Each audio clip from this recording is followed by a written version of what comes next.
बिस्मिल्लाहिर्रहमानिर्रहीम। अस्सलामु अलैकुम वरहमतुल्लाहि वबरकातुहू। हज़रत अबू हुरैरा रज़ियल्लाहु ताला अन्हु ने नबी अकरम सल्लल्लाहु अलैहि वसल्लम से नकल किया है कि हक़ ताला सुब्हानहू इतना किसी की तरफ तवज्जो नहीं फरमाते जितना कि उस शख़्स की आवाज़ को तवज्जो से सुनते हैं जो कलाम इलाही खुश अलहानी से पढ़ता हो। अलबत्ता कलाम पाक के लिए ये ज़रूरी है कि गाने की आवाज़ में ना पढ़ा जाए। अहादीस शरीफ में इसकी मुमानियात आई है।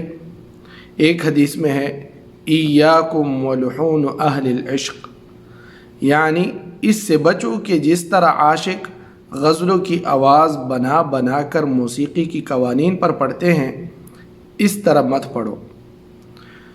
उलमा और मशाइख ने लिखा है कि इस तरह का पढ़ने वाला फासिक और सुनने वाला गुनहगार है, मगर गाने की कवायद की रिवायत किए बग़ैर खुश आवाज़ी से पढ़ना ये मतलूब है।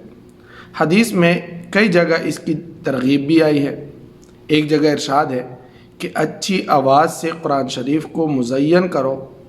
एक जगह इरशाद है कि अच्छी आवाज़ से कलामुल्लाह शरीफ का हुस्न दुबाला हो जाता है। हज़रत शेख अब्दुल क़ादिर जिलानी रहमतुल्लाह अलैह ने अपनी किताब गुनिया में लिखते हैं कि अब्दुल्ला इब्न मसूद रज़ियल्लाहु तआला अन्हु एक मरतबा कुफा के नवाह में जा रहे थे कि एक जगह फुस्साक का फासिकों का मजमा एक घर में जमा था। एक गोया जिसका नाम ज़ज़ान था गा रहा था और सरंगी बजा रहा था। अब्दुल्ला इब्न मसूद रज़ियल्लाहु तआला अन्हु ने उसकी आवाज़ सुनकर इरशाद फरमाया, क्या ही अच्छी आवाज़ थी अगर कुरान शरीफ की तिलावत में होती, और फिर अपने सर पर कपड़ा डालकर वहाँ से गुज़रते चले गए। ज़ज़ान ने उनको बोलते हुए देखा। लोगों से पूछने पर उसको मालूम हुआ कि ये सहाबी है और ये इरशाद फरमा गए, वो ये कहे गए यहाँ पे। इस पर इस मक़ूला की कुछ ऐसी हैबत तारी हुई कि हद नहीं। और फिर किस्सा मुख्तसर कि वह अपने सब आलात तोड़कर हज़रत अब्दुल्ला इब्न मसूद रज़ियल्लाहु तआला अन्हु के पीछे लग गए और फिर अल्लामा वक़्त हुए।